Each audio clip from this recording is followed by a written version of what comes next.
Kami kembali untuk juga melanjutkan pembahasan mengenai tes psikologi dan juga tes kebohongan yang dilakukan pihak kepolisian kepada Peggy Setiawan. Saatnya sekarang saya memberikan waktu kepada Prof. Hipnu untuk bisa memberikan pandangan apakah memang dengan dilakukannya tes psikologi ini Prof. Hipnu ini bisa menemukan kemudian teknik pendekatan, teknik pemeriksaan apa yang paling pas untuk Peggy sehingga tidak terlanggar hak-haknya, kemudian juga pandangan mengenai perlukah adanya tes kebohongan ini dilakukan kepada Peggy. Silakan Prof. Hipnu. Ya, begini Pak.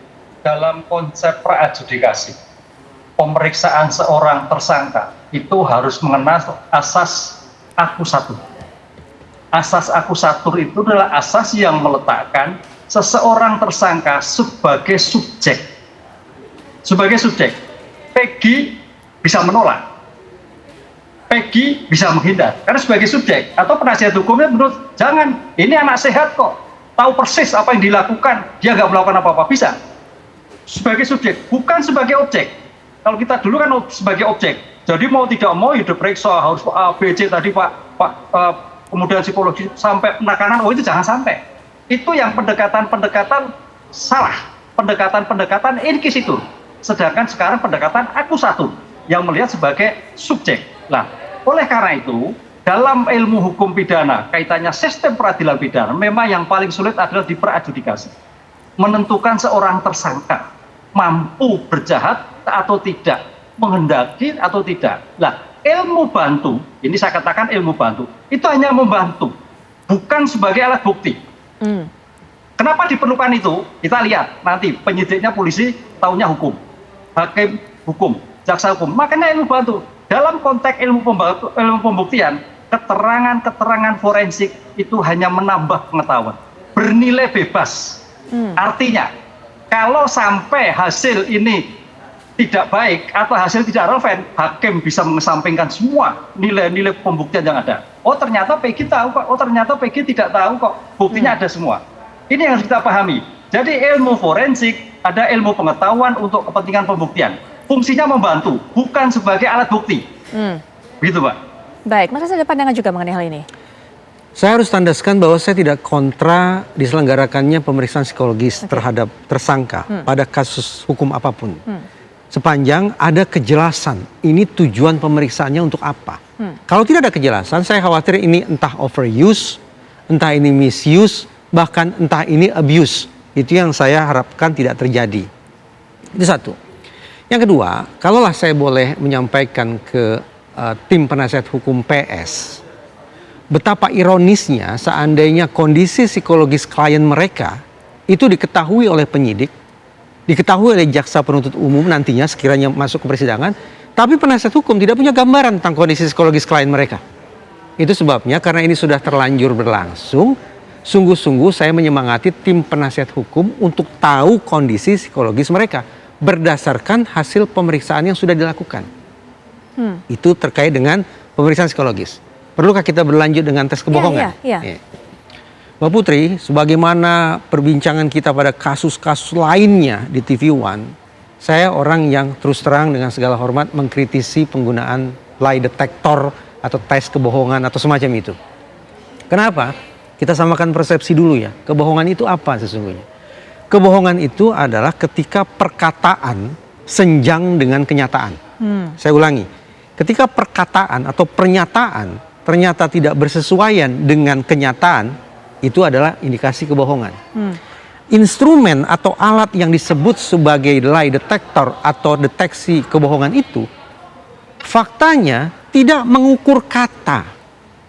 Lebih-lebih tidak tahu fakta. Dan juga sama sekali tidak melakukan perbandingan antara pernyataan dan kenyataan pada diri terperiksa. Apa yang bisa diukur oleh lantas itu? Apa yang diukur oleh lie detector? Cuma satu, respon fisiologis manusia. Degup jantung, suhu badan, lebaran pupil, dan indikator-indikator fisiologis lainnya. Ketika ternyata terjadi grafik yang katakanlah ekstrim, maka itulah yang ditafsirkan, ini indikasi kebohongan. Ini indikasi kejujuran, indikasi kebohongan dan kejujuran dan seterusnya. Padahal saya ini bukan seorang tersangka ini saat ini. Saat ini saya sedang ngobrol dengan Mbak Putri, saya bisa cemas minta ampun ini. Dan ketika dikenakan lie detector kepada diri saya, bisa saja simpulannya saya sedang berbohong. Demikian pula terperiksa. andaikanlah ada seorang terperiksa yang tidak melakukan perbuatan pidana, tapi dia ditekan harus mengakui sesuatu yang tidak dia lakukan, apa jadinya? Tekanan psikologis yang sedemikian hebat bagi dia, sehingga ketika lagi-lagi dikenakan lie detector pada tubuhnya, maka grafiknya seolah-olah menunjukkan dia sedang menyampaikan dusta. Lagi-lagi kita bicara tentang penggunaan instrumen psikologi kah itu, tanda petik lie detector kah itu, jangan untuk tujuan intimidasi dan membangun stigma negatif terhadap terperiksa. Baik, Pak Yusuf, pandangan mengenai hal ini, karena ternyata alat detektor menurut catatan dari Mas Reza tadi tidak cukup valid untuk bisa membuktikan apakah orang itu berkata benar atau tidak. Silakan, Pak Yusuf. Setuju itu, karena pemeriksaan poligraf itu atau lie detector itu kan untuk alat bantu saja. Apakah dia akan menjadi alat bukti? Tentu itu harus dituangkan dalam bentuk keterangan ahli, dan itu pun ada pada kewenangan hakim di dalam proses persidangan. Bagi penyidik itu bukan alat bukti, ini alat bantu saja. Penggunaan lie detector tentu harus mendapatkan persetujuan pada yang akan diperiksa. Nah, tentu namanya kan hak-hak tersangka itu kan ketika dalam proses pemeriksaan, tentu bagi tersangka itu pilihannya mana yang lebih menguntungkan pada dirinya, termasuk di dalam proses pemeriksaan menggunakan lie detector atau pemeriksaan poligraf ini. Apabila tersangka melihat itu akan lebih banyak menguntungkan dirinya, tentu di dalam praktek-prakteknya tersangka menggunakan itu. Nah, terkait dengan alat bantu lie detector ini, di dalam banyak kasus itu sudah digunakan. Nah, apakah dia akan menjadi alat bukti dalam prakteknya, itu ada pada kewenangan pengadilan, hakim yang akan menjadikan alat bukti itu melalui keterangan ahli si pemeriksa yang menggunakan poligraf tadi. Yang kedua, saya ingin merespon apa yang disampaikan Bung Reza. Setuju kepada saksi itu terkait dengan psikologi kriminal itu, malah kami sarannya malah kepada saksi, karena kan saksi yang terpidana 7 orang itu kan banyak ya, perlu pada waktu itu apakah sudah dilakukan pemeriksaan psikologi kriminal atau belum. Apabila belum dilakukan, maka perlu dilakukan, karena mereka banyak, perlu mengenali kepribadian dan wataknya masing-masing, sehingga untuk mendapatkan keterangan kembali pada saat ini, terutama untuk meyakinkan apakah Peggy yang ditangkap dan ditetapkan sebagai tersangka ini memang benar-benar Peggy yang dimaksud atau bukan. Itu sebenarnya saran kami kepada penyidik. Nah, terkait dengan penggunaan pemeriksaan psikologi pada saat ini terhadap Peggy ini, kami memang tidak bersaran. Oleh karena itu kami meminta kepada penyidik hal itu untuk dijelaskan, termasuk nanti apabila menggunakan poligraf terhadap PS untuk dijelaskan kepada tersangka, para kuasa hukumnya. Hanya sekali lagi tentu keputusannya ada pada tersangka. Apabila itu lebih banyak menguntungkan pada dirinya, tentu itu akan diambil. Tapi kalau itu dianggap dinilai tidak banyak menguntungkan dirinya, tentu itu tidak bisa dipaksakan. Jadi, itulah yang dimaksud dengan pemenuhan hak-hak agar hak-hak ajasinya tidak dilanggar. Itu yang kita dorong kepada penyidik, Pak Putri. Ya, jadi ini bukan keharusan ya Pak untuk Peggy untuk bisa menjalani tes kebohongan ini atau tes poligraf ini? Ini kan alat bantu, kan bisa iya bisa tidak. Baik.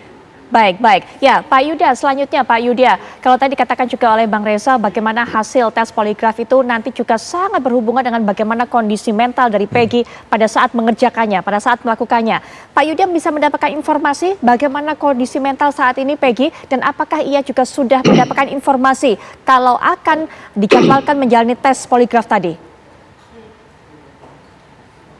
Ya, jadi begini Pak, ya sedikit mengkritisi Pak Yusuf dari Kompolnas. Halo? Ya, silakan Pak dilanjutkan, kami mendengarkan. Halo, ya sedikit mengkritisi dari Pak Yusuf Kompolnas.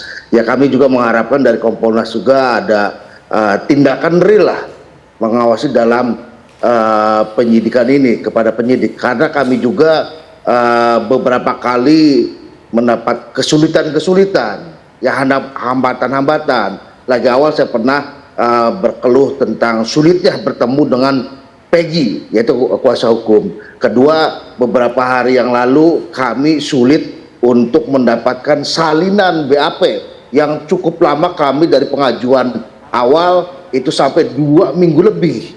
Ya, baru kita dapatkan. Itu juga setelah dijanjikan ngulur lagi tarsok dan akhirnya 2 minggu lebih itu baru mendapatkannya.